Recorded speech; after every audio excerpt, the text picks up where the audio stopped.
Ryan is a super talented fighter, but IQ-wise, he only knows but few things. Like, he's always gonna resort back to that hook.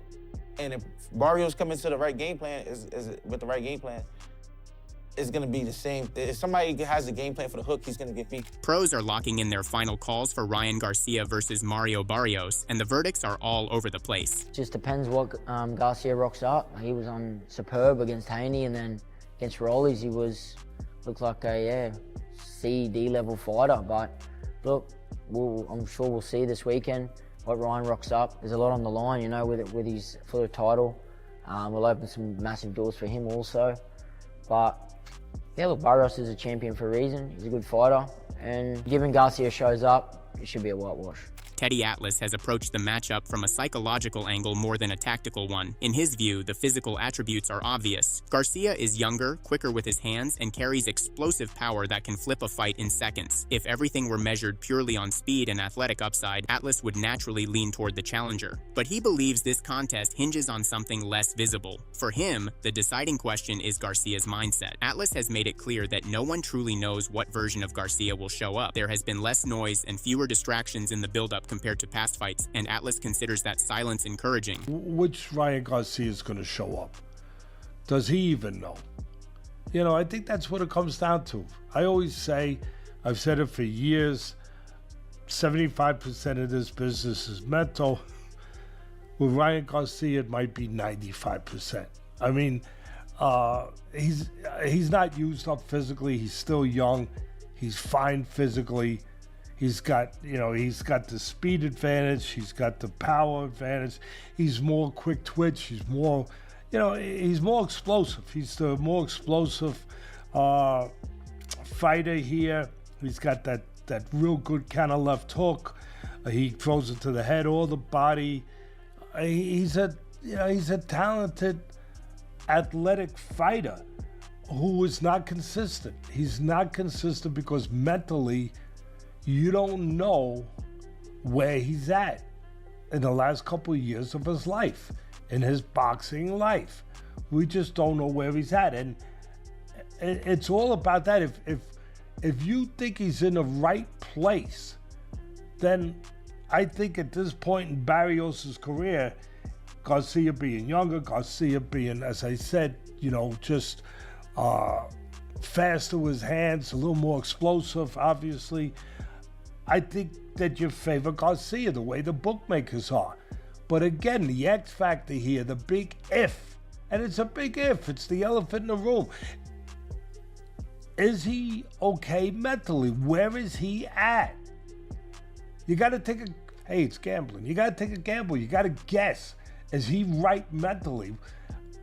I think that the best I can say as a forecast and a guess for that, Bud, would be it's been quiet on the Western Front. Atlas sees it as a possible sign that Garcia is focused and settled. Still, he acknowledges that backing Garcia requires a leap of faith. Barrios, on the other hand, represents certainty. Everyone knows what kind of effort and temperament he brings. In the end, Atlas is cautiously siding with the idea that Garcia will have himself together when it matters most. And if I'm gonna go with that, I'm gonna say I favor Garcia.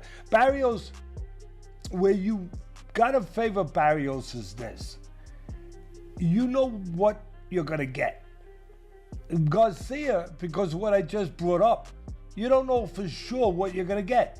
You know what you hope to get. You know what you used to get. You know what you've gotten at times. But you don't know for sure what you're going to get. Barrios, consistent, steady guy, going to throw punches. His punch number is always going to be good. He's got that long jab. He's going to use that jab. He's technically sound.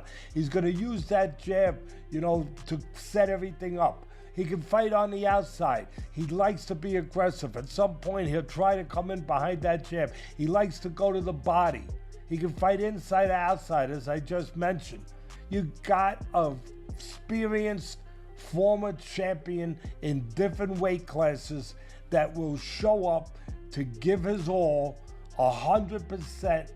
He'll leave it in the ring, and you know what he brings.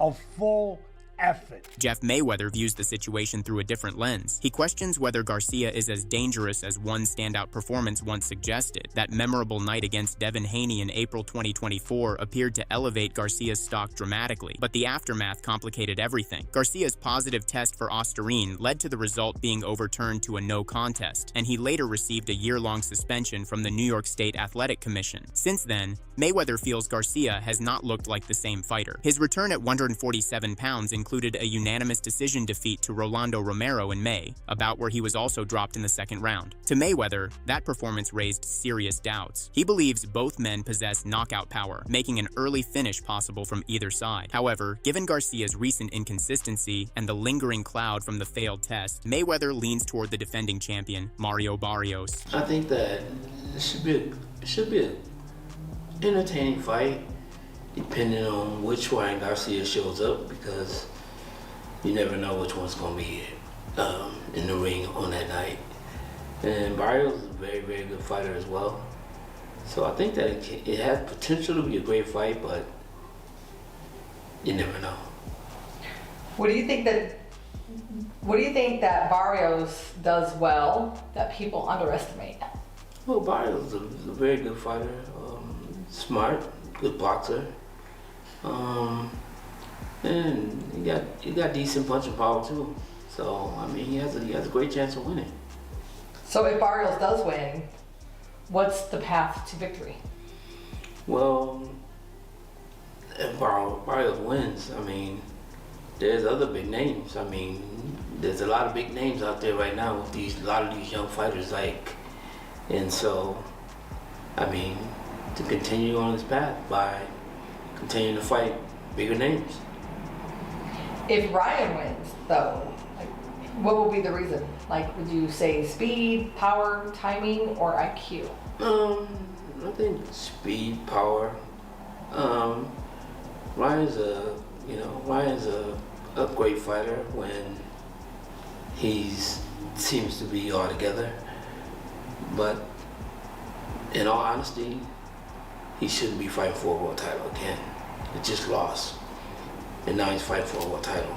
Robert Garcia has framed the fight as a true mystery rather than a simple pick. He believes dismissing Barrios would be a mistake, pointing out that beating the champion has never been straightforward for anyone. Barrios may not dominate headlines, but he consistently proves difficult to break down. At the same time, Robert Garcia admits that predicting Ryan Garcia's performance feels nearly impossible. The outcome depends entirely on which version of the challenger emerges from camp. If Garcia arrives disciplined, sharp, and mentally steady, Robert Garcia sees genuine knockout potential. The speed is rare, and the power can change everything with one clean connection. Yet that confidence is balanced by hesitation. Recent outings have swung between brilliance and mediocrity, leaving analysts unsure which pattern will continue. So we don't know what we're going to see with Ryan. I hope to, I like Ryan. He's a great dude, Southern California, great kid, great. But having to be with three of the top trainers, and not being able to train with neither of them, and now going back to his dad, I don't know. There's questions there. Is that going to work?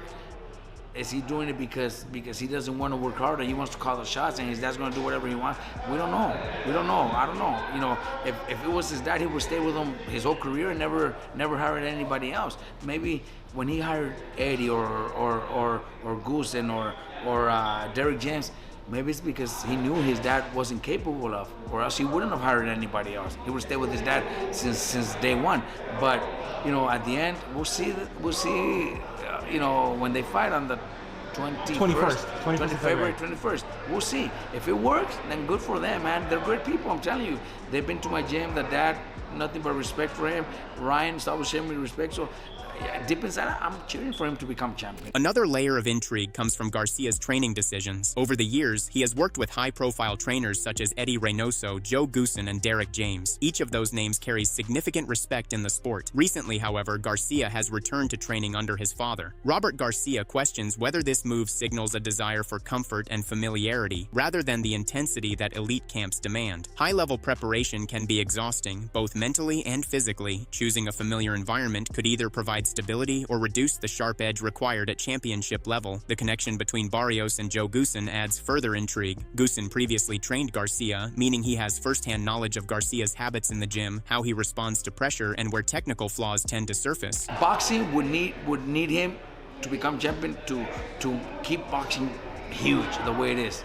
And from what I heard, if I recall correctly, Barrios is working with Goossen. Yes, Barrios is working with Goossen, and that could favor Barrios a lot because Goossen knows Ryan. So it's interesting. If Ryan lands, he's so fast and so strong that if he lands, he's going to hurt him and finish him and become champion and all the love for him and credit for him. But if he doesn't and if Barrios fights smart, Goossen knows, takes it to the later rounds, Ryan might be in trouble. It's going to be an interesting fight. Timothy Bradley has taken the analysis one step further by focusing on the corners rather than the fighters themselves. He believes Goossen's presence beside Barrios could quietly influence the outcome. Having coached Garcia in the past, Goossen understands subtle tendencies that may not be obvious to the public. Bradley sees the bout as a layered chess match filled with personal history and strategic nuance. Knowledge of how Garcia reacts under adversity could allow Barrios to anticipate moments rather than simply react to them. I think, again, let's go back to the trainer. I think it's going to favor Barrios, the fact that he knows that his trainer knows Garcia. It's going to favor him. He's going to know, the approach, on how to get to Ryan Garcia. He's seen him in sparring, for a couple of years. He's worked a couple of Ryan Garcia's fights in Goossen. So, that's going to be very beneficial because he has inside information on Ryan. Bradley also predicts that the fight is unlikely to reach the scorecards. In his view, both men carry legitimate knockout threats. Garcia's signature hook could land as Barrios steps forward, while Barrios might catch Garcia with a well-timed right hand as he exits exchanges. Bradley emphasizes the pressure weighing on Garcia. A loss would significantly damage his credibility among elite contenders, while a win would silence critics and restore momentum. Do I see this fight going a distance? I don't think this fight's going to go to distance. I think there's going to be a knockout in this fight. It's either going to be Ryan Garcia catching him as he's coming in or vice versa. You're going to have Barrios catching Ryan Garcia as he comes in, or even if he exits, with a right hand or something like that, man. I see Ryan having a hard time with just, again, the IQ of Barrios. Say whatever you want to say about him. Barrios is tough. He's gritty. He's solid all the way around. Offensively, defensively, he's solid. Whereas Ryan Garcia is there's a lot of holes in areas. He's not a good inside fighter. He turns his back on the inside. He stands straight up, a lot of the times. And, he'll go into like somewhat of a, low lead hand, leaving himself wide open for right hands. When he's sometimes when he's in close, he doesn't really have not too many tools at his disposal other than when he's outside, and he'll try to use like a post outside to kind of like keep you measured, throw a right hand behind it, but he's just looking to flash in with combinations anytime he can, and then just get out, flash you with combinations and then get out. That's it, and catch you with the left hook. There's not a whole lot of nuance to his game at all, people. It's not.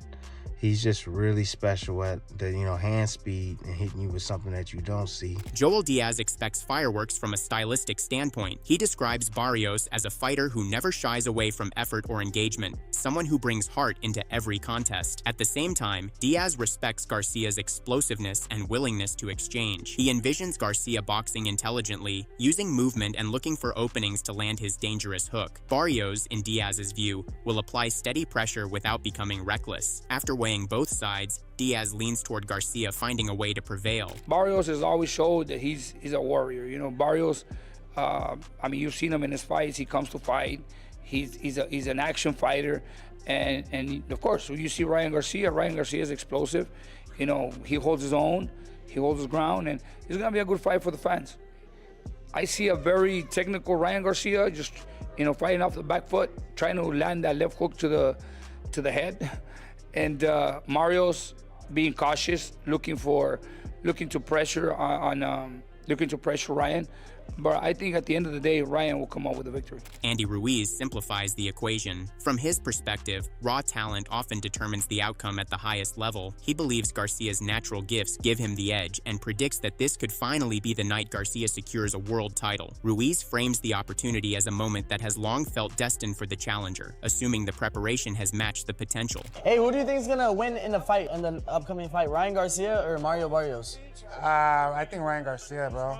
Yeah, he's really good, and I think this is his chance. You know, I hope he's working hard because he is, bro. Yeah, he is. okay, because this is his chance to be a world champion. You know, from Yeah. all the he's been through, so many years of him fighting, he's actually gonna be a world champion.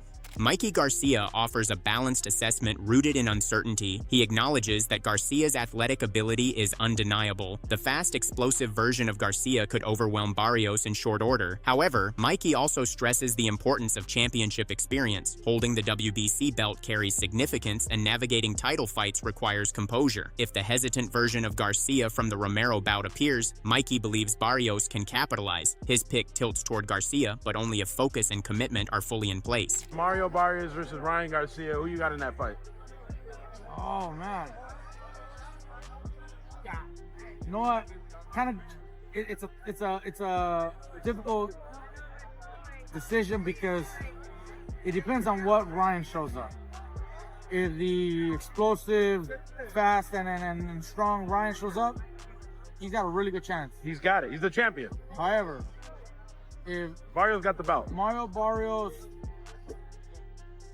uses his experience, which he has, and we see the Ryan that fought Rollies, for example, right, then Barrios would win. Okay, so it kind of falls on Ryan, which Ryan shows up to fight. If Ryan's on his game, you got Ryan? I got Ryan. Antonio Tarver dives into technical details. He has pointed out concerns with Garcia's footwork and suggests that Barrios should not hesitate to use lateral movement. By retreating at times and drawing Garcia in, Barrios could create trapping opportunities along the ropes. Tarver's strategy centers on disrupting Garcia's rhythm. Once Garcia begins landing combinations to the head and body comfortably, he becomes extremely dangerous. Tarver questions whether Barrios has the defensive agility to endure prolonged exchanges without taking damage. He believes the champion may need to make an early statement, possibly hurting Garcia to earn respect before momentum swings. You know what I mean? We know Ryan don't have the best footwork, so maybe, you know, he can probably make him fight off his back foot, trap him, bang him out on the ropes maybe. You know, make it a real dog fight for him. But he can't let Ryan get in his rhythm, get that jab working combination punches to the body, to the head. You know, I don't know how elusive Barrios can be when he's in there with an offensive like Ryan Garcia. You know, you're going to have to hit him with some stuff to freeze him up. You know what I mean? He's going to have to land that early, get his respect early, maybe, you know, land a shot, maybe hurt Ryan early. I think that leads and lends to him being victorious. But if it don't happen early, it's going to be hard pressed, I believe, for him to get out of there with a victory. Connor Benn stands as perhaps the most confident supporter of Barrios. He predicts not just a victory, but a stoppage for the champion. Benn's conviction is so strong that he has expressed willingness to wager heavily on that outcome, referencing past financial losses when backing Garcia. In Benn's eyes, vulnerabilities remain in Garcia's game, and Barrios has the tools to exploit them. You lot think I'm joking. I bet any money Barrios stops Garcia. I bet you any money. I'm not even joking. Barrios stops Garcia. He's going to fumble the bag, so I need to make my money back on him. Yeah. Barrios, any money stops Garcia. I am 100% confident. Taking bets. All these perspectives converge on a single truth. Uncertainty defines this matchup. Barrios represents consistency, work rate, and proven durability, even if his recent fights ended in draws. Garcia embodies volatility, capable of brilliance yet shadowed by questions about focus and discipline. The venue in Las Vegas will host more than a title defense. It will stage a referendum on Garcia's trajectory. Whether the night ends with redemption or reinforcement of doubts depends entirely on which version of the challenger steps between the ropes.